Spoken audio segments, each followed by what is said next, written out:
And welcome. मैं हूं प्रियंका संभव, आपके लिए लेकर आती हूं मेरी सिप मेरा सवाल, यानी सिप आपकी होती है, सवाल आपके होते हैं और जवाब हमारे एक्सपर्ट्स के होते हैं, जहां हम आपके म्यूचुअल फंड पोर्टफोलियोज को रिव्यू करते हैं और इन्वेस्टमेंट की स्ट्रैटेजीज पर बात करते हैं। लेकिन आज हम इन्वेस्टमेंट की स्ट्रैटेजी पर नहीं बल्कि इन्वेस्टमेंट की एक नई कंपनी के बारे में बात करना चाहेंगे।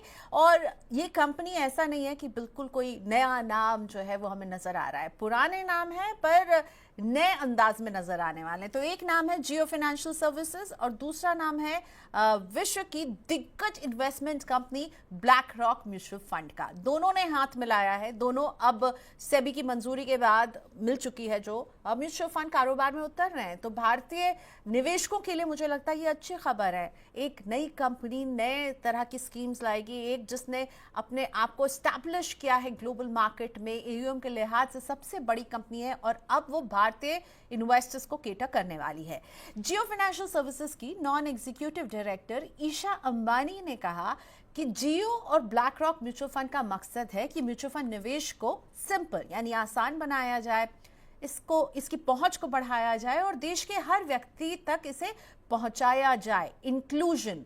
तो साफ है कि अंबानी और ब्लैक रॉक की जो ये जेवी है, इसकी कोशिश होगी कि म्यूचुअल फंड इंडस्ट्री का दायरा बढ़ाया जाए, भारत में जितनी तेजी से म्यूचुअल फंड की सिप को और पॉपुलर बनाया जाए। वैसे भी हम देख रहे हैं पिछले कुछ सालों में जो इस तेजी से म्यूचुअल फंड का कारोबार बढ़ा है, 65 लाख करोड़ के एयूएम के साथ म्यूचुअल फंड इंडस्ट्री अभी कारोबार कर रही है। लेकिन जब एयूएम की बात आती है तो मैं आपको कैसे ये बात नहीं बताऊं कि ब्लैक रॉक जो है एयूएम के मामले में सबसे बड़ी कंपनी है। 11.5 ट्रिलियन डॉलर का एयूएम होल्ड करती है, यानी इतने पैसे का निवेश जो है वो मैनेज कर रही है।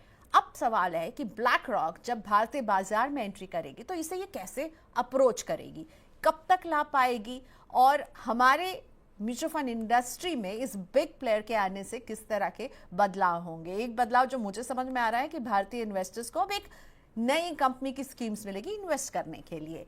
तो इन सब पर बात करते हैं। मेरे साथ जुड़ रहे हैं वाइज इन्वेस्ट के founder Hemant Rustagi. Hemant sir, thank you so much, आपने वक्त निकाला मनी 9 के लिए। हेमंत सर, आप इतने लंबे समय से म्यूचुअल फंड इंडस्ट्री में हैं, ब्लैक रॉक की ये सेकेंड इनिंग होगी, पहले डीएसबी के साथ इनका टाई अप था और अब जियो फाइनेंशियल सर्विसेज के साथ आ रही है, टॉक ऑफ द टाउन है अभी। तो आप इसे कैसे देख रहे हैं? आई थिंक प्रियंका, आपने बिल्कुल सही कहा। एक तरीके से कह सकते हैं कि नया एडिक्शन है। हमारे देश में करीब आई थिंक 44 एएमसीज ऑलरेडी है, उसमें एक और एएमसी जुड़ेगी। बट देखिए, म्यूचुअल फंड इन्वेस्टर्स के लिए दो चीज इंपॉर्टेंट होती है। एक तो किस तरह की ऑप्शन वो एएमसी देगी, और दूसरी सबसे इंपॉर्टेंट ये भी बात होती है कि इस फंड की पेरेंटेज या पेडिग्री कैसी, और तीसरा किस तरह के प्रोडक्ट को लेके आएंगे। तो ऑब्वियसली अगर हम शुरुआत पेडिग्री से करें या पेरेंटेज से करें तो ऑब्वियसली एक तरफ जियो है, दूसरी तरफ ब्लैक रॉक। और जैसा आपने बिल्कुल सही कहा कि दुनिया की सबसे बड़ी फंड मैनेजमेंट कंपनी है, 11.6 ट्रिलियन डॉलर्स की फंड मैनेजमेंट करते हैं वो। और उनकी कुछ खूबियां हैं उनके पास, बेसिकली जानी जाती है वो अच्छे फंड्स के लिए, ईटीएफ्स के लिए, पैसिव फंड्स के लिए। और उनका एक रिस्क मैनेजमेंट टूल है अलादीन, वो जो काफी काफी पॉपुलर है। तो कहीं ना कहीं ये देखना होगा कि वो जो एक्सपर्टीज आएगी उससे निवेशकों को किस तरह का प्रोडक्ट देगी। देखिए, एज एन इन्वेस्टर, जैसे मैंने कहा, मेरे लिए एक और ऑप्शन आती है अभी, करेक्ट, जैसे बाकी ऑप्शंस हैं, जैसे ये ऑप्शन भी है। मेरा कंफर्ट ये हो सकता है कि जो दोनों कंपनीज जो इसके पीछे हैं वो बड़ी दिग्गज कंपनियां हैं, वो एक डेफिनेटली कंफर्ट है। बट एज एन इन्वेस्टर मेरे लिए इंपॉर्टेंट है कि मेरे लिए किस तरह की ऑप्शंस आएंगी सामने, किस तरह की फंड मैनेजमेंट होगी। क्योंकि देखिए, रेगुलेशन तो सबके लिए एक जैसे है, चाहे कोई भी कंपनी हो, चाहे पब्लिक सेक्टर, इंटरनेशनल हो। बट ऑब्वियसली मैं इसको मुझे ऐसे दिखता हूं कि एक और ऑप्शन आपके पास है, आप इंतजार कीजिए कि किस तरह का निवेश आएगा। दूसरी बात यह है कि जब बड़ी बड़ी दिग्गज कंपनियां यहाँ पे आती हैं तो उनके पास जो टेक्नोलॉजी होती है, जो नए इनोवेटिव प्रोडक्ट्स हैं, वो उसको इंडियन की रिक्वायरमेंट को समझते हुए अगर आप उसको कस्टमाइज करके यहाँ पे लेके आते हैं तो जाहिर सी बात है आपके लिए ऑप्शन बढ़ती है। तो एक अच्छी एडिशन डेफिनेटली इंडस्ट्री में हो सकती है। ठीक है, तो आपने कहा अच्छी एडिशन, लेकिन आपने अर्जुन की तरह मछली की आंख पर नजर बनाई रखी कि फाइनली वो किस तरह का प्रोडक्ट लाती है और उसमें भी कीवर्ड होगा कि इंडियन इन्वेस्टर के हिसाब से वो कैसे मॉडिफाई करेगी। और हेमंत सर जैसे हमें बता रहे थे कि वो अपने रिस्क मैनेजमेंट के लिए जानी जाती है, जो एक वो यूज करते हैं अलादीन, और दूसरा आई शेयर जो ईटीएफ और पैसिव फंड्स में बहुत ही जो है ब्लैक रॉक जानी मानी कंपनी हो गई है, जहां वो ईटीएफ्स के जरिए जो है वो निवेश को बढ़ावा देती। तो आपको लगता है इनके आने से हम ईटीएफ और पैसिव फंड्स में हलचल देख पाएंगे, कुछ वहां पर हमें स्कीम्स नजर आ सकती हैं आई शेयर के जरिए? ऑलरेडी ये पॉपुलर हैं ग्लोबल मार्केट्स में, हेमंत सर। हाँ जी बिल्कुल। आपने देखिए जितने भी जो पिछले कुछ समय से जो नई एएमसीज आई हैं, देखिए आप उनका काफी फोकस जो है वो पैसिव इन्वेस्टिंग के ऊपर रहा है, हम्म। क्योंकि वो उनका काम करने का तरीका अलग है। जो पहले की एएमसीज हैं वो बहुत ज्यादा ऑफिस नहीं खोलते हैं, वो बहुत ज्यादा बड़ी टीम नहीं रखते हैं, वो पैसिव इन्वेस्टिंग को ज्यादा ध्यान देते हैं। आई थिंक जब जैसा मैंने कहा कि जब इतना बड़ा नाम आता है और जो एक्सपर्टीज उनके पास है, जो इनोवेटिव प्रोडक्ट उन्होंने पैसिव फील्ड में बनाए हैं ऑलरेडी वहां पे, वो अगर जब यहाँ पे आएंगे तो एज एन इन्वेस्टर मेरे लिए अच्छी ऑप्शंस है। मुझे विद इन पैसिव और with in even active I think अलग अलग ऑप्शन डेफिनेटली मिलेंगी। बट कोर जो है बिजनेस का पेयर का वो है फंड मैनेजमेंट और उसकी परफॉर्मेंस। तो ऑब्वियसली पैसिव मेरे इन्वेस्टमेंट यूनिवर्स को कैसे बढ़ाएगा। दूसरा, अगर एक्टिव फंड्स है तो वो किस तरह की परफॉर्मेंस करते हैं विज़िबी द बेंचमार्क और द पीयर ग्रुप, यानी उसी कैटेगरी के दूसरे फंड में। तो अल्टीमेटली वो आपका एक कोर है। जब तक इन्वेस्टर्स को वो मिलेगा तो डेफिनेटली उनके लिए एक अच्छा एडिशन होगा। हम्म। आपको क्या लगता है कि अभी जो हमारा म्यूचुअल फंड यूनिवर्स है वहां पर एक नई कंपनी का आना, ऑलरेडी जो प्लेयर्स हैं वो काफी एस्टैब्लिश्ड प्लेयर्स हैं, कुछ नए प्लेयर्स भी जुड़ रहे हैं जिनकी स्कीम्स अब अपनी जगह बनाने की कोशिश करी, और ऐसे में एक इंटरनेशनल नाम जिसके साथ एक भारत की जाने मानी ब्रांड का जुड़ाव है, जियो फाइनेंशियल सर्विसेज रिलायंस की कंपनी है। तो ये दो दोस्ती जो होने वाली है अभी म्यूचुअल फंड इंडस्ट्री में, ये हमारे already existing mutual fund universe में किस तरह का कंपटीशन पैदा कर सकती है? देखिए, कंपटीशन से ज्यादा मुझे लगता है वो इसलिए अहम है प्रियंका। देखिए हमारे देश में हालांकि हमने कुछ सालों से देखा है कि म्यूचुअल फंड्स में इन्वेस्टमेंट निवेशकों की ज्यादा बढ़ी है, नंबर ऑफ इन्वेस्टर्स भी बढ़े हैं, बट अभी भी हम 4 या 5% लोग हैं हमारे देश में जो म्यूचुअल फंड में इन्वेस्ट करते हैं। तो इसका मतलब क्या है कि अभी भी जरूरत है कि हम हमारा जो यूनिवर्स है इन्वेस्टर्स का वो बड़ा करें। उसके लिए क्या जरूरत है? उसके लिए जरूरत है ऐसी एंटिटीज की जिनकी डीप पॉकेट्स हो, जिनमें कैपेसिटी हो कि वो इतना पैसा खर्चा कर सके कि हम आगे जा सके। दूसरी बात, उनके पास वो टेक्नोलॉजी हो कि वो डिजिटली जो है ज्यादा से ज्यादा इन्वेस्टर्स के पास पहुंच सके। तो आई थिंक कोई भी एंटिटी जब आती है और इस तरह की कैपेसिटी और कैपेबिलिटी लेके आती है तो वो अपने लिए तो निवेशक ऑब्वियसली लेके आएंगे ही, इन्वेस्टर्स के लिए भी चॉइसेस लेके आएंगे, बट मुझे लगता है इंडस्ट्री के लिए भी एक कंट्रीब्यूशन होता है, क्योंकि उनका कंट्रीब्यूशन ये होता है कि वो पूरा जो यूनिवर्स है उसको एक्सपैंड, उसको बढ़ाने की कोशिश करेंगे, क्योंकि उनके पास वो कैपेसिटी होगी। तो मुझे लगता है कि ऑल इन ऑल एक डेफिनेटली एक वेलकम एडिशन है। बट जैसा मैंने कहा कि इन्वेस्टर्स पॉइंट ऑफ व्यू से ऑब्वियसली किस तरह के प्रोडक्ट होंगे, किस तरह की परफॉर्मेंस होगी, वो एक अहम होगा इन्वेस्टर्स के पॉइंट ऑफ व्यू से। बट मुझे लगता है ये इंडस्ट्री के लिए भी अच्छा। देखिए जब इतने बड़ा नाम आता है, हालांकि ये इनकी री एंट्री है इंडियन म्यूचुअल फंड स्पेस में, बट इनके पास कैपेसिटी है, उनके पास प्रोडक्ट्स हैं, एक्सपर्टीज है, टेक्नोलॉजी है। और इधर अगर हम डोमेस्टिकली देखें तो जियो के पास जो कैपेसिटी और कैपेबिलिटी है, वो दोनों का जब मिक्स होगा तो definitely it augurs well for the industry कि वो, जैसे मैंने कहा, कि वो मदद कर सकते हैं इंडस्ट्री का बेस एक्सपेंड करने में। राइट। और वैसे भी हम देख रहे हैं कि जो जियो की डिजिटल प्रेजेंस भी बहुत अच्छी है, और इसको वो भी बार बार हाईलाइट कर रहे हैं, और ऐसे में एक ग्लोबल फर्म के साथ उनका ये मिलन जो है वो म्यूचुअल फंड इन्वेस्टर्स के लिए विन विन सिचुएशन साबित हो सकता है। पर हेमंत सर, हम पोर्टफोलियोज की तरफ बढ़े उससे पहले, क्योंकि एक नई एएमसी आएगी बाजार में, वो एक नई स्कीम लेकर आएगी, मैं एज एन इन्वेस्टर मैं देख रही हूँ, मुझे लग रहा है बड़ा ब्रांड है, क्या करूँ, इन्वेस्ट कर लेती हूँ, एक सिप रोक दूंगी या फिर एक नई सिप शुरू करनी तो बड़े ब्रांड से करूं। तो आप उन इन्वेस्टर्स को क्या कहना चाहेंगे, उनके लिए क्या सलाह होगी? इसलिए इन्वेस्ट करें क्योंकि आप देश की सबसे जाने माने ब्रांड को इंडोर्स कर रहे होंगे और विश्व की सबसे बड़ी एसेट मैनेजमेंट कंपनी में आपको अपना पैसा दे रहे होंगे। नहीं प्रियंका, मुझे नहीं लगता कि वो कारण होना चाहिए। देखिए जैसा मैंने कहा कि हमारे देश में भी अगर आप देखें तो काफी सारे फंड्स हैं जिनका बहुत लंबा ट्रैक रिकॉर्ड है, म्यूचुअल फंड में इंपॉर्टेंट क्या है, जैसे मैंने आपको कहा कि डिफरेंशिएटिंग फैक्टर क्या है, वो है कि अंडरलाइन क्या है, यानी कि पोर्टफोलियो क्वालिटी क्या है, किस तरह की इन्वेस्टमेंट है, किस तरह की ऑप्शंस है, मेरे लिए सूटेबिलिटी है कि नहीं। और जब एक म्यूचुअल फंड आता है तो ऑब्वियसली वो लंबे समय के लिए आता है। ऑब्वियसली जब ऐसी दो एंटिटीज होगी तो वो एक लॉन्ग टर्म व्यू लेके आते हैं। तो ऐसा नहीं है कि आपको वेट करनी है और आते ही सीधा पैसा वहां पे लगा देना है। आप डेफिनेटली वेट कर सकते हैं। आप देखिए किस तरह की इन्वेस्टमेंट होती है, किस तरह के प्रोडक्ट्स होते हैं। अगर कुछ नया प्रोडक्ट लेके आते हैं, मेरा हमेशा ये मानना है, चाहे वो एनएफओ कोई भी एनएफओ हो, जब तक उस एनएफओ में ऐसा कुछ नहीं हो कि वो आपके पोर्टफोलियो में चॉइसेस आपकी बढ़ाए और आपके पोर्टफोलियो में अगर कुछ गैप है उसको पूरा करे, तब आप देखिए। अदरवाइज आप वेट कीजिए, आप देखिए किस तरह का पोर्टफोलियो बनता है, किस तरह की परफॉर्मेंस है।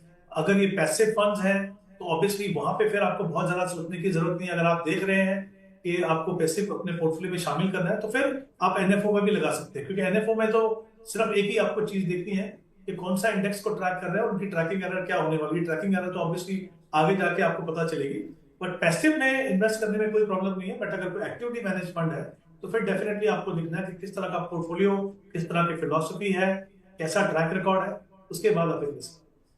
एमन सर, आपको क्या लग रहा है कि अब सेबी से अप्रूवल मिल गई है कि ये म्यूचुअल फंड की अपनी सर्विसेज शुरू कर सकती हैं, तो कितना वक्त लग सकता है कि हम ब्लैक रॉक और जियो के बेड़े से पहली म्यूचुअल फंड स्कीम को उतरते हुए देखेंगे? देखिए, अप्रूवल का प्रोसेस थोड़ा लेंथी होता है, वो कंप्लीट हो गया तो ऑब्वियसली कोई भी एएमसी जब अपना बिजनेस शुरू करती है तो उनके प्रोडक्ट आइडियाज पहले से रहते हैं। आई एम श्योर उन्होंने अपना ग्राउंड वर्क कर लिया है कि किस सेगमेंट को अप्रोच करेंगे, किस तरह का पोर्टफोलियो फंड्स लेके आएंगे, वो ऑलरेडी रेडी होगा। तो बेसिकली एक प्रोसेस है, मुझे लगता नहीं कि बहुत ज्यादा समय यहाँ से लगेगा उनके नए प्रोडक्ट आने के लिए। ओके, तो प्रोसेस है, लेकिन हाँ ज़्यादा समय तो नहीं लेंगे क्योंकि ऑलरेडी इस्टेब्लिश नाम है ब्लैक रॉक, उन्होंने प्लानिंग शुरू कर दी होगी, तो हम बहुत जल्दी देखेंगे जियो ब्लैक रॉक म्यूचुअल फंड। लेकिन हाँ, आपको ना इमोशंस में बह करके कि नई कंपनी है, पैसा लगा दो, बड़ी एएमसी है, नहीं करना है। रूल वही रहता है कि आप अपने एसेट एलोकेशन को देखेंगे, आपको ज़रूरत है कि नहीं इसे जज करेंगे और तभी निवेश करेंगे। So going by this logic Hemant sir, मुझे लगता है कि जियो और ब्लैक रॉक को अपने पांव जमाने में वक्त लगेगा, क्योंकि कोई भी इन्वेस्टर अगर चूज करेगा तो उनका ट्रैक रिकॉर्ड तो देखना चाहेगा। और आपके जैसे एक्सपर्ट कहते हैं कि अपने एसेट एलोकेशन के हिसाब से चुनना है, अपने रिस्क प्रोफाइल के हिसाब से चुनना है, तो स्कीम आने के बाद भी थोड़ा वक्त लगेगा इन्वेस्टर कॉन्फिडेंस जीतने में। आई थिंक प्रियंका, वो भी शायद वही एक्सपेक्ट कर रहे होंगे। वो एक्सपेक्ट नहीं कर रहे कि एक ही एनएफओ में हम बहुत सारा एम खड़ा कर लेंगे। देखिए, अगर आप एक एएमसी हैं जो लॉन्ग टर्म व्यू के साथ आते हैं, जो I am sure Jio black rock एक लॉन्ग टर्म व्यू लेके आएंगे, तो मुझे नहीं लगता कि उनको भी जल्दी है या वो एएम रेस पे शुरुआत से लग जाएंगे। ये ग्रेजुअल प्रोसेस है over a period of time. अगर आपकी परफॉर्मेंस अच्छी है, पेडिग्री अच्छी है, फंड्स अच्छे हैं, तो डेफिनेटली, और आपके पास टेक्नोलॉजी है, आपके पास रीच है कि आप वहां तक पहुंच पाए, बोथ डिजिटली और इवन अदरवाइज। तो आई थिंक बहुत सारी एंटिटीज हैं जो जो उनके प्रोसेस में उनको मदद कर सकती हैं। तो मेरा ये मानना है कि वो भी एक्सपेक्ट करके आ रहे हैं कि हम इसको, बिजनेस को ग्रेजुअली इसको बिल्ड करेंगे।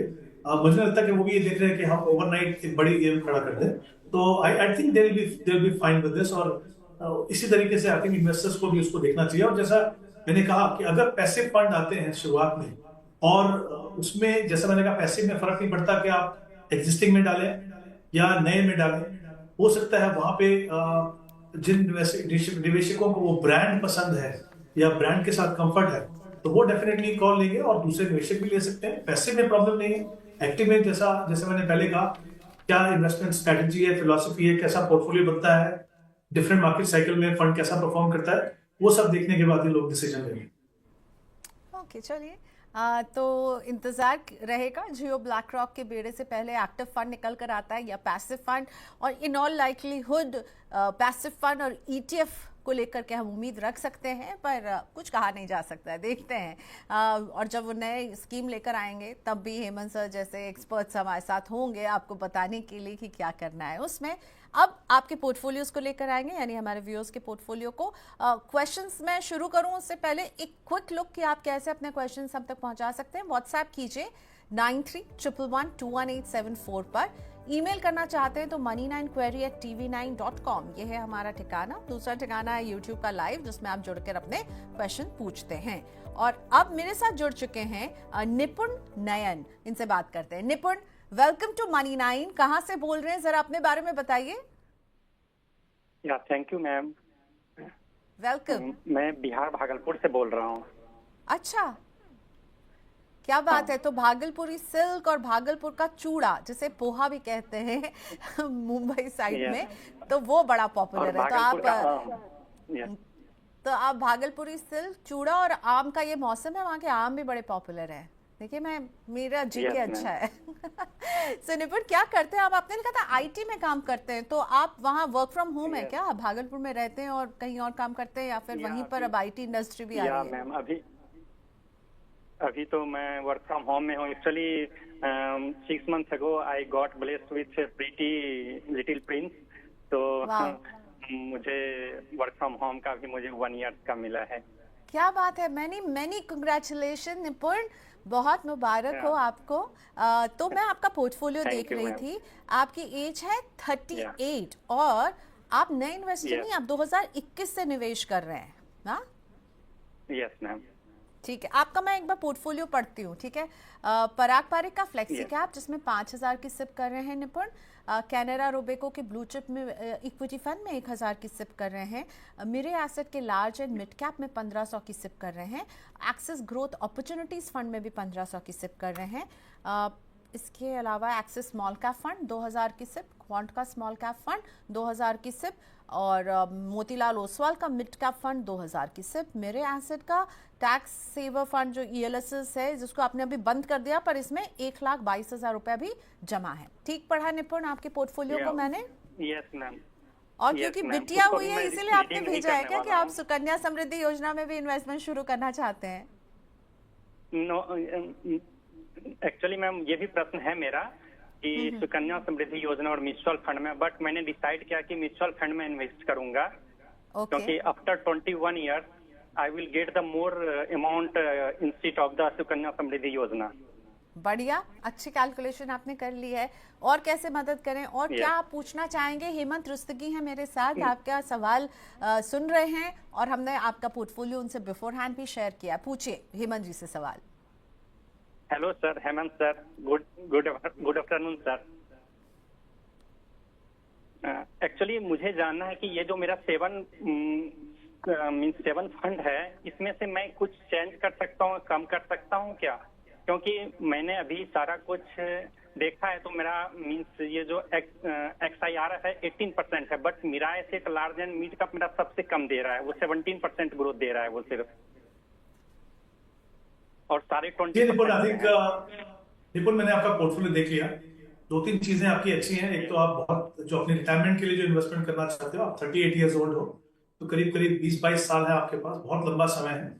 और आपने जो स्ट्रेटेजी चुनी है SIP से इक्विटी फंड में इन्वेस्ट करने की, वो बिल्कुल सही है, क्योंकि equity as an asset class आपको अच्छा खासा रिटर्न देगी, और आप डिसिप्लिन तरीके से इन्वेस्ट कर रहे हो तो आपको मार्केट की उतार चढ़ाव से डरने की जरूरत नहीं है। आपको अच्छा खासा रिटर्न मिलेगा, प्रोवाइडेड आप अपने प्रोसेस को कंटिन्यू करें। और दूसरी इंपॉर्टेंट बात यह है कि जैसे आपने कहा कि आप हर साल उसको स्टेप अप भी करना चाहेंगे 10% से, तो आई थिंक स्टेप अप करने से आपका कॉर्पस कहीं ज्यादा बड़ा बनेगा, और पावर ऑफ कंपाउंडिंग जो हम बोलते हैं, यानी जो रिटर्न के ऊपर जो रिटर्न मिलेगा, वो आपको इस स्ट्रेटेजी से मिलेगा। तो आप बिल्कुल स्ट्रेटेजी के मामले में बिल्कुल सही है, वो आप बने रहिए।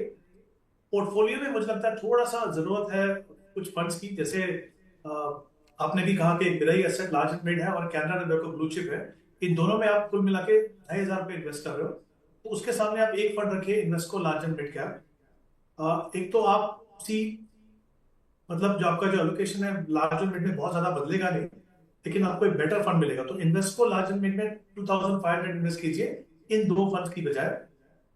उसके बाद मोतीलाल मिड कैप है, पराग पारिक फ्लेक्सी कैप है, उसमें आप बने रहिए। दोनों बहुत अच्छे फंड्स हैं। एक्सिस स्मॉल कैप में आपके पास 2,000 रुपए, और आप कुछ पैसा जो है वो एक्सिस ग्रोथ में भी लगा है, जो लार्ज एंड मिड कैटेगरी में, और थोड़ा पैसा जो है इंटरनेशनली भी इन्वेस्ट होता है।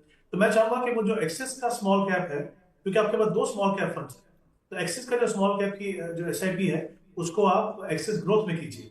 देखिए, small cap over a longer period अच्छा रिटर्न देगा, लेकिन आप नहीं चाहते कि आपके पोर्टफोलियो में बहुत ज्यादा वॉलेटिलिटी भी हो, तो उसका भी आप थोड़ा ध्यान रखिए। आपका जो एक्सपोजर है वो सही लेवल पे होना चाहिए, तो एक वो कीजिए आप। फिर कौन स्मॉल कैप है, मुझे लगता है उससे बेहतर चॉइस है या तो आप बंधन स्मॉल कैप ले लीजिए, तो फिर निपॉन इंडिया का स्मॉल कैप ले लीजिए, उन दोनों में से कोई फंड लीजिए, वो उससे बेटर रहेगा। जहां तक बीटी का सवाल है, देखिए आपके पास दोनों ऑप्शंस हैं, जैसा आपने कहा सुकन्या समृद्धि भी है जहां पे आपको गारंटेड रिटर्न मिलेगा, लेकिन मैं आपके व्यू से बिल्कुल सहमत हूं कि अगर आप अगले 20 साल तक बेटी के लिए इन्वेस्ट करते हो तो म्यूचुअल फंड में डेफिनेटली पोटेंशियल है, डिस्पाइट द फैक्ट कि वहां पे आपको कैपिटल गेन टैक्स पे करना है, कि आपको रिटर्न जो है वो बेटर मिले। आपने कुछ फंड चुने हैं, Parag Parikh flexi cap, HDFC flexi cap, दोनों के दोनों बहुत अच्छे फंड हैं। पराग पारिक में आपको थोड़ा सा ग्लोबल यूएस में भी एक्सपोजर मिलता है और एचडीएफसी में डोमेस्टिक है, लेकिन क्योंकि हमने एक ऑलरेडी फंड लिया आपके पोर्टफोलियो में एक्सेस ग्रोथ जहां पे हमको यूएस का एक्सपोजर है, तो आप चाहें तो एचडीएफसी फ्लेक्सी कैप ले लीजिए और एक स्मॉल कैप ले लीजिए, निप्पॉन इंडिया स्मॉल कैप, क्योंकि आपके पास 20 साल का समय। तो इस तरह से अपना पोर्टफोलियो बनाइए और ध्यान रखिए कि जो स्टेप अप आप करेंगे वो आपके लिए वेल्थ क्रिएशन में काफी बड़ा कंट्रीब्यूटरी फैक्टर होगा। ओके, स्टेप अप उन्होंने कहा वो 7 से 10% करेंगे। जो चेंजेस मॉडिफिकेशन की ज़रूरत है वो भी आपको सर ने सजेस्ट कर दिया है। Best of luck with your investment journey Nipun, and best of luck for the little बिटिया, उसके लिए भी निवेश आपने बिल्कुल सही सोचा है। हेमंत सर ने भी बता दिया क्या करना है। शुक्रिया हमसे बात करने के लिए। हितेश हमारा फोन लाइन पर इंतजार कर रहे हैं। हितेश जी से हम बात कर रहे हैं, उससे पहले चलिए पहले हितेश जी से ही बात कर लेते हैं। एक सवाल मैं लेना चाह रही थी मिस्टर राव का, तो मिस्टर राव ने हमें सुपर चैट पे सवाल भेजा है, तो मिस्टर राव का सवाल लेते हैं। उससे पहले हितेश ऑलरेडी हमारे साथ फोन पर हैं। हेलो हितेश जी, कहाँ से बोल रहे हैं? जी मैम नमस्कार, मैं नमस्ते। बैंगलोर से बात कर रहा हूँ। बैंगलोर से बात करें तो आपने पोर्टफोलियो के लिए नहीं, आपने एकदम फाइनेंशियल प्लानिंग का एक क्वेश्चन पूछा है जो मेरा बहुत फेवरेट क्वेश्चन है, क्योंकि ऐसे क्या होता है कि हम आपके इन्वेस्टमेंट में आपकी हैंड होल्ड कर सकते हैं। तो आप पूछेंगे अपना सवाल, आप घर खरीदना चाहते हैं 5 से 6 साल में? जी मैम, 50 लाख तक का मतलब अमाउंट जमा करना है और टाइम लाइन है 6 ईयर तक, और मैं 45 तक का एसआईपी कर सकता हूँ विद स्टेप अप 10%। ओके, क्या करते हैं आप वैसे हितेश? मैम मैं आईटी में हूँ। ओके, सो दूसरे आईटी प्रोफेशनल से बात हो रही है। निपुण थे वो भी आईटी में काम कर रहे थे, और हितेश है वो भी आईटी में काम करते हैं। तो हितेश आप कहाँ बेंगलुरु से जुड़े हुए हैं? जी मैम। ओके, तो ये मेरा गेस था लेकिन सही बैठा। Okay, so 2 IT professional. एक बात तो तय है कि आईटी प्रोफेशनल्स के बीच में म्यूचुअल फंड पॉपुलर हो रहा है, और बहुत अच्छा लगा इन्होंने एक गोल सेट किया कि भाई 6 साल में मैं 50 लाख तक जोड़ना चाहता हूँ, 45,000 की सिप में कर सकता हूँ 10% के स्टेप अप के साथ। हेमंत सर, आप क्या बताना चाहेंगे हितेश को? ये 45,000 जो इन्वेस्ट करना चाहते हैं कैसे करें हितेश? प्रियंका, यहाँ पे 2 इंपॉर्टेंट फैक्टर्स हैं। एक, किस गोल के लिए वो इन्वेस्ट कर रहे हैं। उन्होंने कहा कि वो घर खरीदना चाहते हैं, तो एक ऐसा गोल है जिसके लिए यूजुअली आपका एक टाइम होराइजन है और 5-6 साल का समय है इनके पास, तो बहुत लंबा समय नहीं है, क्योंकि स्पेशली ये एसआईपी से जब इन्वेस्ट करेंगे तो उनका एवरेज होल्डिंग पीरियड जो है वो कम होगा। तो इन दोनों को ध्यान रखते हुए ये तो पक्की बात है कि आप पूरा का पूरा पैसा इक्विटी में नहीं लगा सकते, वो बिल्कुल सेफ नहीं है। दूसरा, आप ऐसा पोर्टफोलियो बनाएंगे जहां पे इक्विटी हो, क्योंकि वही एक एसेट क्लास है जो आपको बेहतर रिटर्न देगी, लेकिन साथ में ऐसी ऑप्शन को देखिए जो टैक्स एफिशिएंट हो, यानी जहां पे टैक्सेशन जो है वो इक्विटी का हो लेकिन एक्सपोजर पूरा इक्विटी में ना हो। तो उसमें 2 कैटेगरीज होती हैं, जैसे इक्विटी सेविंग जहां पे रिस्ट्रिक्टेड इक्विटी एक्सपोजर रहता है कभी 20 से 25% का, बाकी पैसा आर्बिट्राज और डेट पे रहता है। और दूसरी कैटेगरी होगी बैलेंस एडवांटेज फंड, जिसमें अमूमन जो है वो इक्विटी का जो एक्सपोजर है वो 40-45% रहता है, कभी कभी ज्यादा भी बढ़ता है डिपेंडिंग ऑन मार्केट में वैल्यूएशन कैसी है। बट सबसे अच्छी बात यह है कि दोनों ऑप्शंस के अंदर जो इक्विटी का एक्सपोजर है वो मार्केट की वैल्यूएशन के हिसाब से fund manager different model follow करके उसको कम या ज्यादा करते हैं। तो आई थिंक वो एक ऐसी ऑप्शन अच्छी रहेगी आपके लिए। एक और चीज मैं कहना चाहूंगा, हालांकि उन्होंने कहा कि 5 से 6 साल का समय है, मैं चाहूंगा कि अगर 6 साल भी वो लेके चले तो कम से कम 6 महीने का फ्लेक्सिबिलिटी रखिए टाइम होराइजन में, क्योंकि अगर आप कोई भी ऑप्शन में लगाएं जिसमें थोड़ा एक्सपोजर भी इक्विटी का हो तो भी वॉलेटिलिटी का थोड़ा रिस्क रहता है। तो अगर जरूरत पड़े आपको होल्ड करने के लिए तो 6 महीने का एक एडिशनल टाइम होराइजन देके चलिए। तो इनमें जो कॉम्बिनेशन है, मुझे लगता है जैसे उन्होंने कहा कि 45,000 इन्वेस्ट करेंगे और 10% से स्टेप अप करेंगे, तो मुझे लगता है कि अपना जो टारगेट है इनका वो पूरा हो जाएगा। कुछ फंड्स हैं जैसे डीएसपी का है इक्विटी सेविंग फंड, वो आप देख सकते हैं, ICICI Pru equity saving fund वो आप देख सकते हैं, और कोटक का बैलेंस एडवांटेज फंड। ये तीनों फंड में 15,000 ईच अगर आप इन्वेस्ट करें और 10% से इसको अगर स्टेप अप करते जाए तो अपना गोल आप पूरा कर पाएंगे। बट इंपॉर्टेंट है ये समझना कि इन दोनों में जो टैक्सेशन है वो इक्विटी फंड्स की है, यानी आपको लॉन्ग टर्म कैपिटल गेन देना होगा 12.5% के हिसाब से जब भी आप पैसा निकालेंगे। और दूसरा, जैसे मैंने कहा कि थोड़ा सा टाइम होराइजन फ्लेक्सिबिलिटी रख के चलिए, तो डेफिनेटली अपना गोल आप पूरा कर पाएंगे। ठीक है, तो इक्विटी सेविंग फंड प्लस इसके साथ साथ एक बैफ जिसमें पूरा एक्सपोजर जो है, सर कह रहे हैं कि आपको इक्विटी में नहीं दिया क्योंकि आपका टाइम फ्रेम भी छोटा है, लेकिन हाँ 6 महीने का एक्स्ट्रा टाइम भी ज़रूर रखिएगा और हमें ऐसा लग रहा है कि आप अपने टारगेट तक पहुंच पाएंगे। बेस्ट ऑफ लक, घर खरीदिए। आप 6 साल का आप टाइम दे रहे हैं इस गोल तक पहुंचने के लिए, बड़ी अच्छी बात है। अगला क्वेश्चन मैं मिस्टर राव का ले रही हूँ जो कि मुझे सुपर चैट पर आया है। वीएन राव जी भी बैलेंस एडवांटेज फंड के बारे में ही पूछ रहे हैं, हाइब्रिड कैटेगरी की फंड।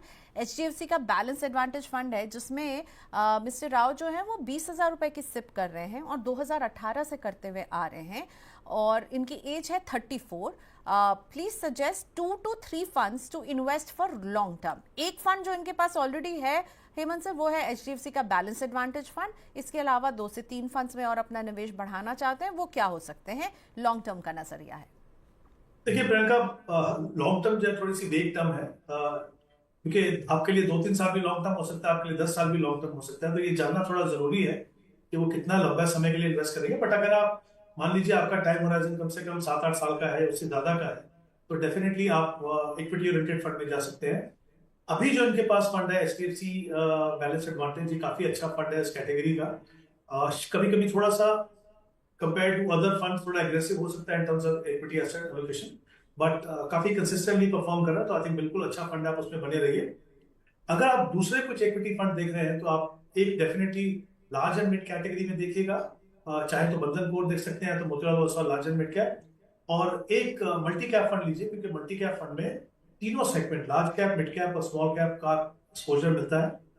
मिनिमम 25% एलोकेशन तीनों सेगमेंट में रहता है और 25% जो है वो फंड मैनेजर की डिस्क्रिप्शन होती है। तो उसमें आप या तो इन्वेस्को मल्टी कैप दे सकते हैं या तो कोटक मल्टी कैप दे सकते हैं। तो ये कुछ ऑप्शंस हैं आपके पास इन्वेस्ट करने के लिए, बट इंपॉर्टेंट फैक्टर है कि आपका टाइम होराइजन कितना है। अगर 8 से 10 साल है तो डेफिनेटली एसआईपी से आप इन इक्विटी फंड में इन्वेस्ट कर सकते हैं। ओके, चलिए नेक्स्ट क्वेश्चन पिक कर रही हूँ मैं बिस्वजीत भौमिक का। यूट्यूब पर ये लाइव क्वेश्चन है बिस्वजीत जी का। बिस्वजीत जी के पोर्टफोलियो में हेमंत सर है पराग पारिक का फ्लेक्सी कैप 5,000 की सिप कर रहे हैं, मोतीलाल ओसवाल के मिड कैप में 5,000 की सिप कर रहे हैं, ठीक है 10,000 की सिप हो गई। बंधन के स्मॉल कैप में 2,500 की सिप है और निपॉन के स्मॉल कैप में 2,500 की सिप है, तो 15,000 की सिप कुल बैठ रही है। पराग पारिक का फ्लेक्सी कैप, मोतीलाल ओसवाल का मिड कैप, बंधन का स्मॉल कैप, निपॉन का स्मॉल कैप, 2 इन्होंने स्मॉल कैप पिक किए हैं, एक मिड कैप एक फ्लेक्सी कैप। क्या सवाल भी यही है विश्वजीत का कि क्या 2 स्मॉल कैप मैंने लेके ठीक किया या मुझे एक में अपने निवेश को रोक देना चाहिए? नजरिया विश्वजीत जी का 20 साल का है। Hemant sir ji, I think 20 साल का समय है, जैसे मैंने पहले भी कहा था कि 20 साल के समय में जो स्मॉल कैप जो फंड होता है एक डेफिनेटली एक सिग्निफिकेंट कंट्रीब्यूशन कर सकता है, लेकिन बहुत ही इंपॉर्टेंट है कि उसका प्रोपोर्शन जो है बहुत ज्यादा एग्रेसिव ना हो, क्योंकि कहीं ना कहीं वो आपके पोर्टफोलियो को वॉलेटाइल करेगा। तो मुझे लगता नहीं कि आपको 2 स्मॉल कैप की जरूरत है, आप एक ही स्मॉल कैप को रखिए। कोई भी रख सकते हैं, दोनों के दोनों अच्छे हैं। अगर हम ये मान के चले कि आप निपॉन स्मॉल कैप में कंटिन्यू करते हो, तो फिर निपॉन जो बंधन स्मॉल कैप में कंटिन्यू करते हो, तो निपॉन जो स्मॉल कैप है उसको आप किसी दूसरे फंड में लगाइए। जैसे इनके पास मल्टी कैप नहीं है, अगर चाहे तो वो निपॉन मल्टी कैप देख सकते हैं, वो एक अच्छी ऑप्शन रहेगी इनके पास। तो और अगर ये निपॉन को कंटिन्यू करना चाहते हैं तो फिर बंधन में आप बंधन कोर इक्विटी देख लीजिए। दोनों में से कोई फंड रखिए जो आपकी चॉइस हो। दोनों के मैंने आपको अल्टरनेट दे दिए जहां पे आपको जाने की जरूरत। ठीक है, अगला क्वेश्चन जो है वो पूछने के लिए सागर जी हमारे साथ फोन लाइन पर जुड़ चुके हैं। सागर जी नमस्ते, सुनाई दे रही है मेरी आवाज? नमस्ते मैम। कहाँ से बोल रहे हैं आप सागर? मैम मैं बेंगलुरु से बात कर रहा हूँ। क्या करते हैं आप Sagar ji? Ma'am I'm in the market more than 8 years. I'm investing in the mutual fund. Okay. And what do you do? I mean, are you in IT? Yes, ma'am. I'm in IT. I'm working in IT. Okay, so this is the third caller of the show who's from Bengaluru and works in the field of information technology. Okay, so IT के शहर से भी लोग हमारे Hindi show को देख रहे हैं. That is so nice. तो सागर जी, how could I help you? I can see your portfolio, but tell me a little bit about you. How long have you been investing? What are your goals? Ma'am, investing past 8 years. Okay. Every year I'm doing a 10% step up. Okay, that's nice. Ma'am, actually I selected 2 small caps. Yes, I can see that. So you have Motilal Oswal का small cap जिसमें आप 5,000 की SIP कर रहे हो, और SBI के small cap में 5,500 की सिप है। पराग पारेख के फ्लेक्सी कैप में 5,500 की सिप, एचडीएफसी के फ्लेक्सी कैप में 5,000, कोटक के मल्टी कैप में 5,500 और DSP Nifty 50 equal weight index fund. Is this there in your portfolio और I can't see the amount in DSP. Kotak Multicap, I know you're investing 5,500. What about DSP Nifty 50 Equal Weight Index Fund? What is the amount that you're putting in, Sagar? 5,500. 5,500. Okay. So what are your goals? So you said that you've been investing from 8 years and you've written that you plan to invest for 10 years. So next 10 years or just 2 years because you've already spent 8 years into your investment? No, it's adding 8 years, 10 years, additional 10 years. It's the future 10 years. So another 2 years you're going to invest, right? No, another 10 years, not 2 years. Okay, another 10 years you'll invest. Okay. What are your goals? What do you want to achieve? Can you tell us something like when you started investing, is this your retirement fund or is this for some other particular, big purchase of your life? Ma'am, actually, the goals are like retirement and house construction and my child education purpose. Okay, ठीक है. So 3 goals: retirement, wealth creation और बच्चों की पढ़ाई. सागर का portfolio आपके सामने है सर. पहले हमें डीएसपी का अमाउंट नहीं मालूम था तो उसमें भी 5,500 की सिप कर रहे हैं सागर. 10 साल तक निवेश को चलाने वाले हैं. इनके पोर्टफोलियो में आपको चेंज करना चाहेंगे. 2 स्मॉल कैप है, क्या एक स्मॉल कैप से निकल जाएं? फ्लेक्सी कैप भी 2 है, पराग पारेख का भी फ्लेक्सी कैप है, एचडीएफसी का भी फ्लेक्सी कैप है, एक मल्टी कैप है कोटक का और एक है DSP Nifty 50 equal weight index fund जो कि एक फैक्टर बेस्ड फंड है. हाँ, देखिए प्रियंका, 2-3 इंपॉर्टेंट चीजें हैं यहाँ पे. इन्होंने कहा 8 साल से इन्वेस्ट करें, 10 साल का और समय है. So I think is done well in terms of having reasonable or in fact I say very long term investment. और इनकी स्ट्रैटेजी काफी अच्छी है. एसआईपी से इन्वेस्ट कर रहे हैं, कमिटेड है कि he will increase his SIP by 10% every year, which I think is a great factor. I mentioned about this earlier also. तो बिल्कुल सही है वो. ब्रॉडली मैं कहूँगा फंड्स अच्छे हैं. एक पॉइंट जो उन्होंने खुद से एड्रेस किया वो भी कहा कि 2 स्मॉल कैप फंड्स हैं. डेफिनेटली उसकी जरूरत नहीं है उनको. एक मल्टी कैप भी है, उसमें भी थोड़ा एक्सपोजर स्मॉल कैप में है.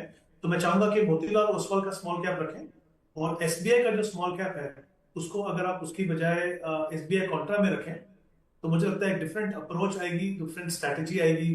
फंड के अंदर एक अच्छा फंड है जो कंसिस्टेंटली काफी साल से अच्छा कर रहा है. तो एक बदलाव करना है उनको. जैसा आपने बिल्कुल सही पॉइंट आउट किया, there are 2 flexi cap funds, HDFC and Parag Parikh flexi cap. हमने इसके बारे में पहले भी शो में बात की है. दोनों में फर्क सिर्फ इतना है कि पराग पारेख में इनको थोड़ा सा पैसा 18-20% एक्सपोजर यूएस मार्केट का भी मिलता है और एचडीएफसी जो है वो प्योर डोमेस्टिक प्ले है. तो दोनों फंड्स अच्छे हैं और क्योंकि इनकी जो ओवरऑल एलोकेशन है, अगर आप पोर्टफोलियो को बहुत ज्यादा एग्रेसिव नहीं बनाना चाहते तो इट्स अ गुड आइडिया, आप दोनों रख सकते हैं. बट प्रॉब्लम क्या है कि इनके पास एक और फंड है डीएसपी का 50 इक्वल वेट, जो एक अच्छा कॉन्सेप्ट है मुझे लगता है, लेकिन वहां पे 5,000 5,500 पे और वो लार्ज कैप में कर रहे हैं. तो वो थोड़ा सा मुझे लगता है कि शायद जो एक्सपोजर है लार्ज कैप में थोड़ा ज्यादा हो रहा है. तो वहां पे अगर आप चाहें तो आप डेफिनेटली कुछ बदल सकते हैं. जैसे एचडीएफसी फ्लेक्सी कैप की जगह आप एचडीएफसी लार्ज एंड मिड रख लीजिए. वो एक अच्छी ऑप्शन रह सकती है आपको, क्योंकि मुझे लगता है थोड़ा स्कोप है आपके पास मिड कैप को थोड़ा बढ़ाने के लिए. तो स्मॉल कैप में एक फंड रखिए, एचडीएफसी फ्लेक्सी कैप की जगह चाहें तो आप एचडीएफसी लार्ज एंड मिड रखिए. और जैसा मैंने कहा एसबीआई कॉन्ट्रा जो है वो एसबीआई स्मॉल कैप की जगह में अपने पोर्टफोलियो में रखिए. ओके, चलिए अगला क्वेश्चन अब बढ़ते हैं. अगला क्वेश्चन मैं यूट्यूब से पिक कर रही हूँ वैभव का. 20 साल के नज़रिए से वैभव ये इन्वेस्टमेंट कर रहे हैं सर. एचडीएफसी का फ्लेक्सी कैप होल्ड करते हैं जिसमें 10,000 की सिप है. कोटक के मल्टी कैप में 10,000 की सिप कर रहे हैं और निफ्टी 50 यानी एक इंडेक्स फंड है, किसका ये नहीं पता, निफ्टी 50 में 10,000, निफ्टी नेक्स्ट 50 में भी 10,000. तो 40,000 की सिप है, 4 स्कीम्स हैं, रिटायरमेंट पर नजर है, 20 साल का नजरिया है, पर टारगेट जो है 20 साल में 5 करोड़ पर पहुंचना चाहते हैं वैभव। आपको लग रहा है ये 40,000 की सिप इनके लिए 20 साल में 5 करोड़ बना देगी? हाँ, करीब करीब अगर हम 12% का रिटर्न मान के चले तो 4 करोड़ का कॉर्पस बनेगा। तो डेफिनेटली उनको अपनी एसआईपी थोड़ी बढ़ानी पड़ेगी प्रोपोर्शनेटली 5 करोड़ तक पहुंचने के लिए। दूसरा, अगर मैं पोर्टफोलियो देखिए मेरे पास बहुत लंबा समय 20 साल, लेकिन मैं देख रहा हूँ यहाँ पे भी निफ्टी 50 है, निफ्टी नेक्स्ट 50 यानी टॉप 100 कंपनी जो लार्ज कैप है वहाँ पे 20,000 की इन्वेस्टमेंट है। उसके अलावा एचडीएफसी फ्लेक्सी कैप है जो प्रीडोमिनेटली फिर से लार्ज कैप में इन्वेस्ट करता है, वहाँ पे भी 10,000 है। फिर कोटक मल्टी कैप है जिसमें करीब करीब 35 या 40% लार्ज कैप है। लार्ज कैप बहुत ज्यादा है, ये बात सही है कि वो आपके पोर्टफोलियो में थोड़ी स्टेबिलिटी लेके आता है, लेकिन कहीं ना कहीं आपको ये भी देखना है कि जब आप सिस्टमेटिकली इन्वेस्ट कर रहे हो और इतने लंबे समय के लिए इन्वेस्ट कर रहे हो तो आपको थोड़ा सा बैलेंसिंग करना होगा आपका एक्सपोजर जो है डिफरेंट मार्केट सेगमेंट में। तो वहां पे थोड़ा मैं बदलाव चाहूंगा। आप कंटिन्यू कीजिए एचडीएफसी फ्लेक्सी कैप से, कोटक मल्टी कैप से, लेकिन बाकी जो 2 फंड है उनमें मुझे लगता है एक डेफिनेटली एक लार्ज एंड मिड होना चाहिए। हमने कुछ फंड्स की बात की, बंधन core, Motilal Oswal large and mid cap, वो डेफिनेटली होना चाहिए। और एक चाहे तो आप एक कॉन्ट्रा फंड भी रख सकते हैं अपने पोर्टफोलियो में, विच कैन बी इधर इन्वेस्को कॉन्ट्रा और एसबीआई कॉन्ट्रा।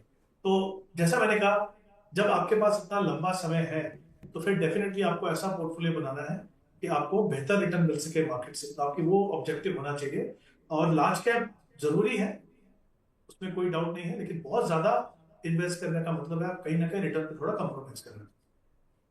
ओके, चलिए अगला क्वेश्चन अमित चौधरी जी का, जिन्होंने सुपर चैट के जरिए हमें अपना क्वेश्चन भेजा है। Thank you Amit ji. सो अमित जी का पोर्टफोलियो अब लेकर आते हैं। पराग पारिक के फ्लेक्सी कैप में 5,000 की सिप कर रहे हैं अमित। निपॉन इंडिया के लार्ज कैप में 5,000 की सिप चल रही है इनकी। मोतीलाल ओसवाल के मिड कैप में 4,000 की सिप कर रहे हैं। बंधन के स्मॉल कैप में 3,000 की सिप कर रहे हैं। नजरिया है इनका 12 साल का और हर साल 5% से स्टेप अप भी करेंगे। तो 17,000 की सिप है, 12 साल तक चलाएंगे, 5% से स्टेप अप भी करेंगे। पूछ रहे हैं कि कितना पैसा बन जाएगा? 17,000 कितने साल के लिए है प्रियंका बोल रहा है? 12 साल के लिए करेंगे सर, और 5,000 की स्टेप अप, 5% की स्टेप अप करेंगे। तो आई थिंक अगर हम देखें तो करीब करीब मुझे लगता है कि 70-80 लाख का पोर्टफोलियो बन जाएगा। इनका जो कॉर्पस बनेगा शायद उससे थोड़ा ज्यादा भी हो सकता है क्योंकि स्टेप अप कर रहे हैं। जहां तक पोर्टफोलियो का सवाल है, मिड कैप डेफिनेटली कंटिन्यू कीजिए, स्मॉल कैप भी सही है, पराग पारिक फ्लेक्सी कैप और Nippon large cap. I think portfolio combination बिल्कुल सही है, उसमें कुछ ज्यादा बदलाव करने की जरूरत नहीं है। अच्छी बात यह है कि कमिटेड है कि 5% से अपने एसआईपी को स्टेप अप करेंगे। हो सके तो थोड़ा और ज्यादा कीजिए तो डेफिनेटली आप 1 करोड़ का जो टारगेट का कॉर्पस है वो बना पाएंगे। ठीक है, तो थोड़ा सा बढ़ाएंगे भी तो 1 करोड़ तक शायद पहुंच सकते हैं, राइट? पोर्टफोलियो में आपको चेंज नहीं करना चाहेंगे, सब कुछ ठीक है? पोर्टफोलियो बिल्कुल ठीक है मेरे हिसाब से, उसमें कुछ चीज की जरूरत नहीं है। क्या बात है अमित जी, बहुत बढ़िया पोर्टफोलियो। 5% के स्टेप अप को थोड़ा सा और बढ़ाइए तो 1 करोड़ आप 12 साल में अचीव कर सकते हैं। पर वही है, इनपुट जो है बढ़ाना होगा, तब आउटपुट आपको जो है वो अच्छा मिलेगा। ऑलराइट, चलिए अगला क्वेश्चन मैं पिक कर रही हूँ अखंड प्रताप जी का। उत्तर प्रदेश के गोंडा से हैं और अखंड प्रताप जी ने हमें ईमेल करके बताया था कि भाई ये पिछले साल ही इन्होंने निवेश शुरू किया है सितंबर में। 5 स्कीम है, 5-5 हज़ार रुपये उसे डिस्ट्रीब्यूट कर रहे हैं हर स्कीम में। मुझे लग रहा है सॉरी 5,000 है, हज़ार रुपये सब में कर रहे हैं। एचडीएफसी फ्लेक्सी कैप फंड 1,000 की सिप, एसबीआई का कॉन्ट्रा फंड 1,000 की सिप, एसबीआई का क्वांट फंड इसमें 500 रुपये की सिप है। मोतीलाल ओसवाल के मिड कैप फंड में 1,000 की सिप है। Baroda BNP Paribas 200 momentum 30 index fund में 1,500 के, सब में इक्वली नहीं डिवाइड किया है, एक में 500 एक में 1,500 करके। एनीवे 5,000 की सिप कर रहे हैं और पर मंथ 1,500 रुपये गोल्ड में भी इन्वेस्ट कर रहे हैं ऑनलाइन, और 10,000 रुपये पर मंथ तक ले जाना चाहते हैं, यानी ठीक डबल करना चाहते हैं। अभी 5,000 की सिप चल रही है और इसको जो है अखंड प्रताप जी जो है 10,000 पर लेकर जाना चाहते हैं। अगले 20 साल तक का गोल है इनका, और क्या इनको इसमें कुछ चेंज करना चाहिए या जैसा इनका पोर्टफोलियो चल रहा है वो सब कुछ ठीक है? सो 5,000 की सिप बन जाएगी 10,000 की सिप। आपके सुझाव का इंतजार है अखंड प्रताप को। हेमंत साहब। जी प्रियंका, इंपॉर्टेंट फैक्टर है, जैसे उन्होंने कहा कि 5,000 की एसआईपी कर रहे हैं और उसको बढ़ा के 10,000 करते हैं, तो आई थिंक ये एक इम्पॉर्टेंट फैक्टर है सभी निवेशकों के लिए जो एसआईपी से इन्वेस्ट करते हैं, कि अपने इन्वेस्टमेंट अमाउंट को अपनी कैपेसिटी के हिसाब से टू इंश्योर कि आपके सेविंग और इन्वेस्टमेंट प्रोसेस में डिसिप्लिन हो, उसको आप बढ़ाते रहिए। और उसका सबसे अच्छा जो तरीका होता है वो स्टेप अप एसआईपी है।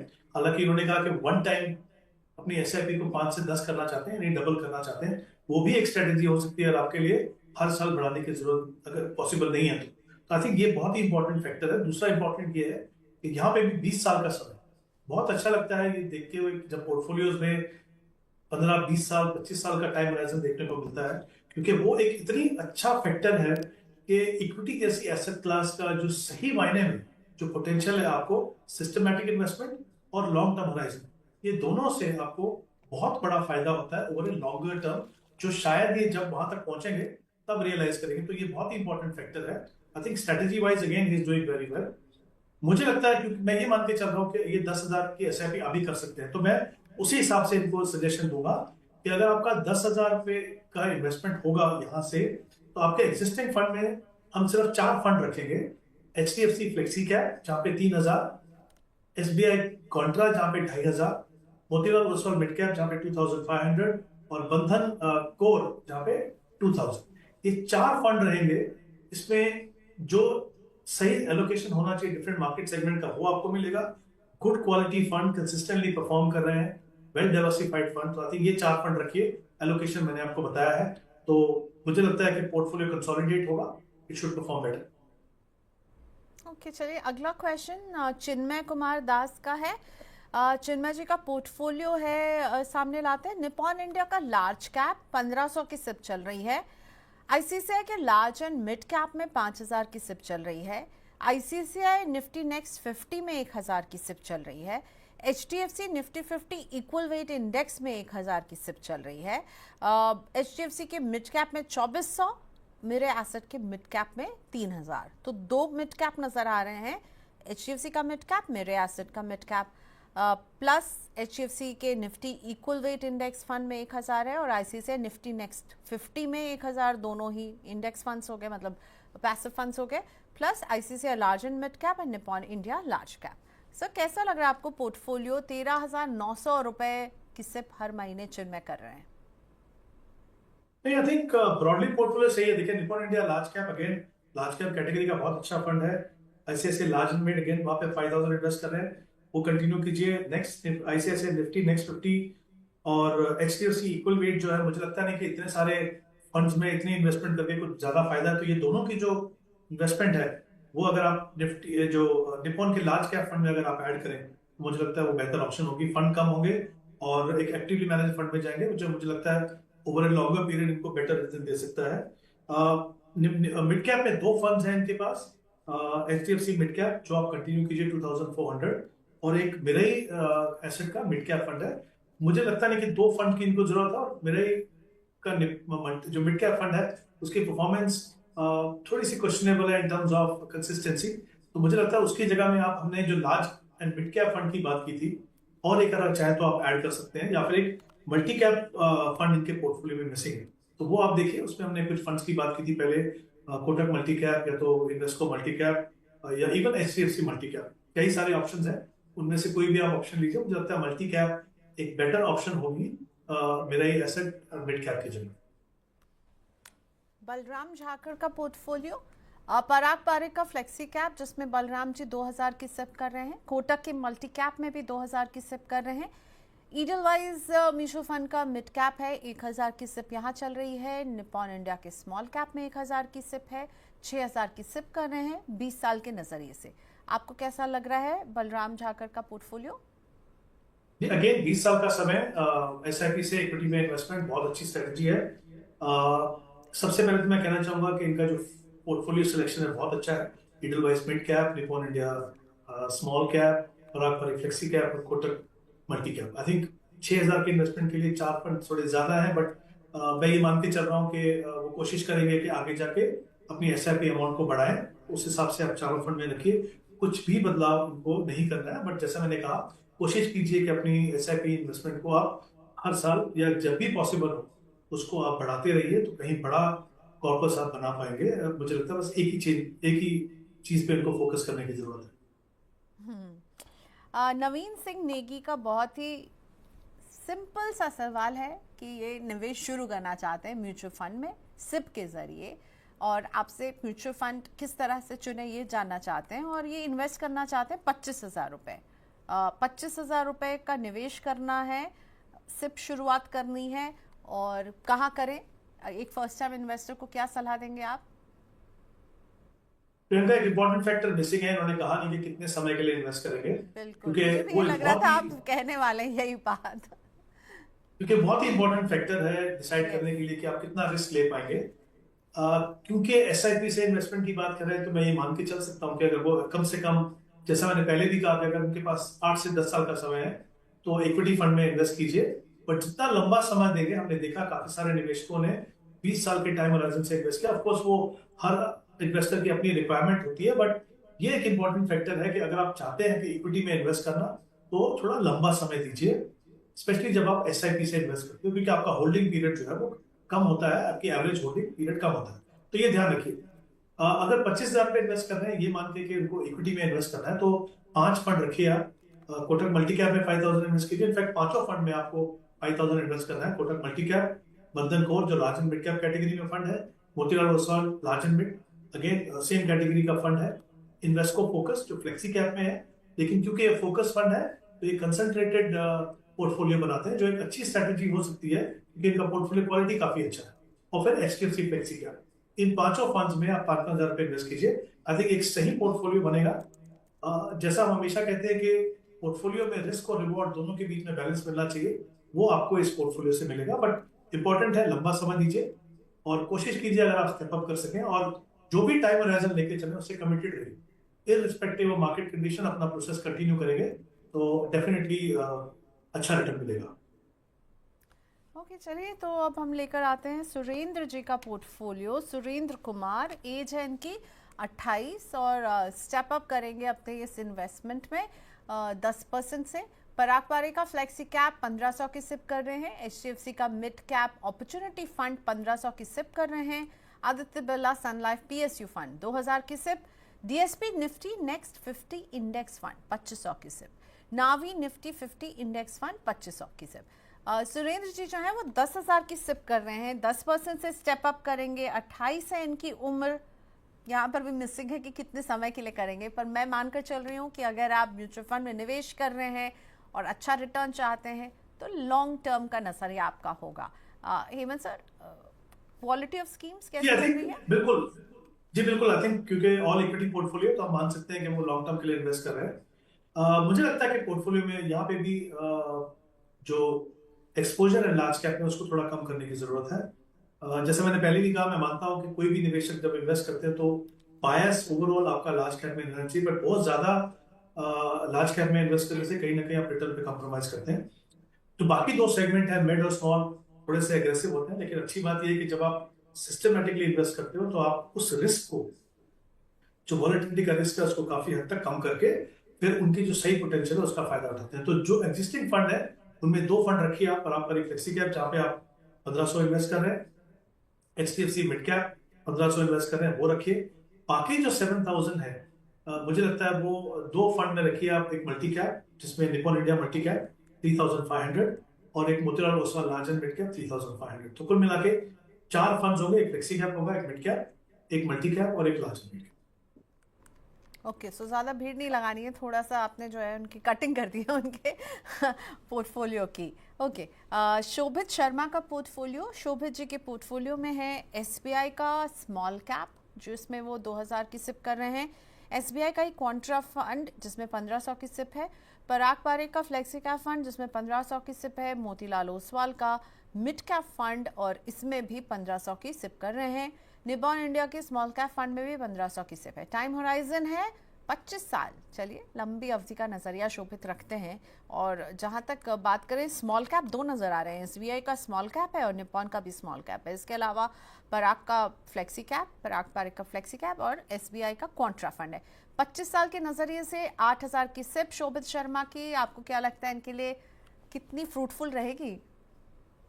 देखिए, आई थिंक इनके पोर्टफोलियो में एक 25 साल का समय तो एक स्मॉल कैप होना जरूरी है, लेकिन दो फंड की जरूरत नहीं है। जैसा हमने पहले भी कुछ पोर्टफोलियोज के बारे में डिस्कस किया तो बताया था कि यहाँ पे निपॉन इंडिया स्मॉल कैप रख लीजिए, और जो एसबीआई का जो स्मॉल कैप है उसका पारंपरिक फ्लेक्सी कैप में आप ऐड कीजिए। मुझे लगता है कि वहां पे थोड़ा सा आपकी ऑलरेडी इन्वेस्टमेंट है 1500 की, जो कुल मिला के करीब आई थिंक 3500 की इन्वेस्टमेंट हो जाएगी। तो उसमें जैसा हमने पहले भी कहा था कि थोड़ा एक्सपोजर आपको यूएस मार्केट का भी मिलता है, तो एक इंटरनेशनल फ्लेवर भी आएगा पोर्टफोलियो में, और सही बैलेंस होगा रिस्क और रिवॉर्ड के बीच में। तो एक आप स्मॉल कैप फंड रखिए, दूसरे को एसबीआई का जो पैसा है वो आप पारंपरिक फ्लेक्सी कैप में ऐड कर दीजिए। ठीक है, अगला क्वेश्चन हम पिक कर रहे हैं यूट्यूब से लाइव।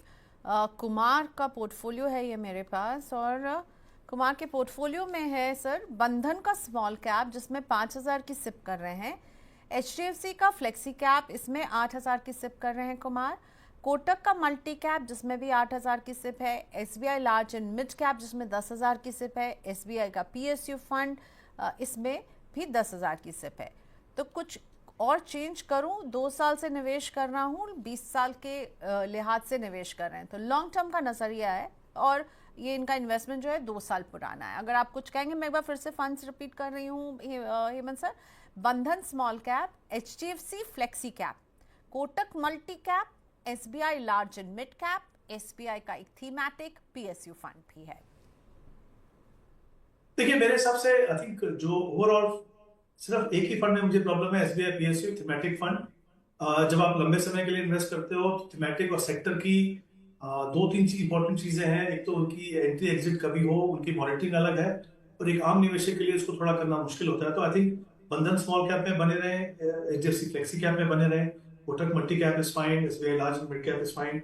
जो एसबीआई पीएसयू में जो पैसा है वो मुझे लगता है कॉन्ट्रा फंड ले लीजिए। हमने कुछ फंड्स की पहले बात की थी, एसबीआई का लार्ज एंड मिड ऑलरेडी इनके पास है, तो मैं चाहूंगा कि इन्वेस्ट को कॉन्ट्रा की जगह देखें तो वो बेटर है। क्योंकि कॉन्ट्रेरियन बेट से क्या होता है कि कहीं ना कहीं मार्केट में हमेशा ऐसी अपॉर्चुनिटीज रहती हैं फंड मैनेजर के पास कि वो कुछ कॉन्ट्रेरियन बेट लेके ओवर द लॉन्गर टर्म आपको अच्छा रिटर्न दे सके। तो एक ही बदलाव एसबीआई पीएसयू की जगह में अगर आप इन्वेस्ट को कॉन्ट्रा देखें, बाकी फंड्स प्रोपोर्शन वाइज और इवन कैटेगरी वाइज और फंड वाइज आई थिंक आप कंटिन्यू कर सकते हैं। ओके, सिद्धार्थ कपूर पूछ रहे हैं कि मैं अपने पोर्टफोलियो को कुछ चेंज कर रहा हूं और इसीलिए मैं कुछ अपनी करंट सिप्स बंद कर रहा हूं, और मेरे पास फिर 2.5 लाख रुपए जो होंगे जो मैं इन्वेस्ट करना चाहूँगा, पर मंथ 2.5 लाख रुपए की सिप करना चाहेंगे फॉर 20 ईयर्स, और 10% का स्टेप अप भी करेंगे सिद्धार्थ। तो कैसे कर सकते हैं? 2.5 लाख का, अगर 2.5 लाख रुपए की सिप पर मंथ अगर करनी है 20 साल के नज़रिए से, प्लस 10% का step up. I think again उसमें कोई डाउट नहीं है कि 20 साल का समय है, तो डेफिनेटली इतने लंबे समय के लिए एसआईपी से इन्वेस्ट करें तो आपका फोकस जो है वो इक्विटी फंड्स के ऊपर होना चाहिए।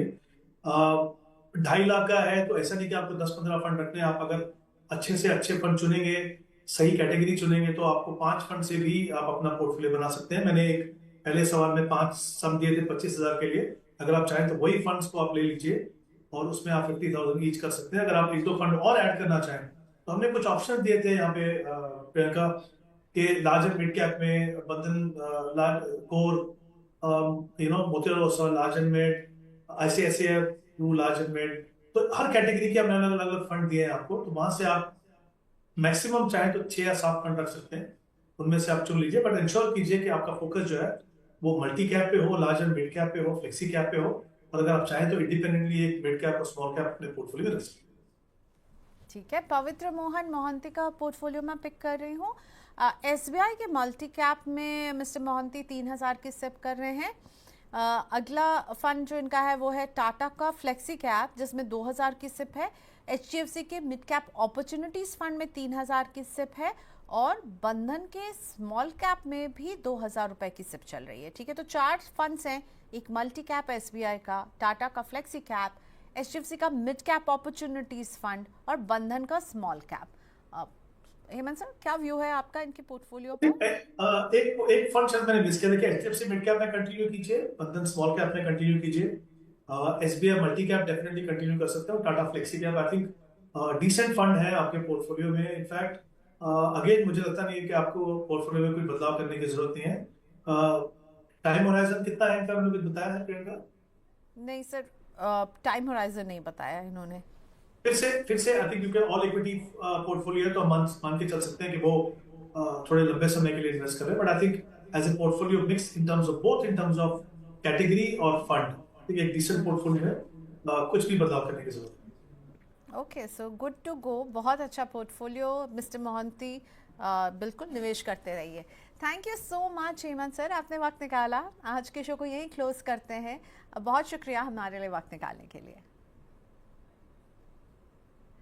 ओके, सो जब मैं गेस्ट को थैंक यू कहती हूँ, बहुत ही दिल से उनका धन्यवाद करना चाहती हूँ, क्योंकि यही हमारे शो की जान है। ये वक्त निकालते हैं हमारे आपके पोर्टफोलियोज पर नज़र डालने के लिए, उनको कैलकुलेट करने के लिए, उन्हें इवैल्यूएट करने के लिए। So thank you to all my guest जो अपना टाइम, कीमती समय हमें देते हैं आपके पोर्टफोलियोज को रिव्यू करने के लिए। चलिए आज के शो को यहीं क्लोज करते हैं। जाते जाते आपको बताते थे कि आप अपने क्वेश्चंस हम तक कैसे भेज सकते हैं। तो आप हमें व्हाट्सएप कीजिए अपने क्वेश्चन। हमारा व्हाट्सएप नंबर 9311211874। बहुत सारे लोग हमें पूछ रहे हैं कि हम आपको कैसे कॉल कर सकते हैं, तो आप हमें इस व्हाट्सएप नंबर पर अगर लिख के भेज देंगे कि ये मेरा नंबर है, ये मेरा नाम है और मेरा पोर्टफोलियो ये है और मैं चाहूँगा कि आप हमें कॉल करें, तो हम बिल्कुल आपको, हम खुद कॉल करेंगे। आपको कॉल करने की ज़रूरत नहीं है। इस नंबर पर सिर्फ सवाल भेजिए व्हाट्सएप पर 9311211874 पर और हम आपको कॉल बैक करेंगे। ईमेल करने में ज़्यादा कंफर्टेबल हैं तो फिर money9query@tv9.com, ये हमारा ईमेल एड्रेस। और मुझसे लाइव भी जुड़ सकते हैं आप 4 से 5 के बीच में और अपने क्वेश्चंस पूछ सकते हैं। Thank you so much for watching us. और अगर आपने अभी तक Money9 के YouTube चैनल को सब्सक्राइब नहीं किया है तो क्या किया है, सब्सक्राइब कीजिए Money9 के YouTube चैनल को और साथ ही में बेल आइकॉन पर क्लिक कर देंगे। सब्सक्राइब करने के बाद तो हमारे शोज के नोटिफिकेशन भी आपके पास पहुंचेंगे। तो जुड़े रहिए Money9 के साथ। आज मैं आपसे यही इजाजत लेती हूँ। Bye bye.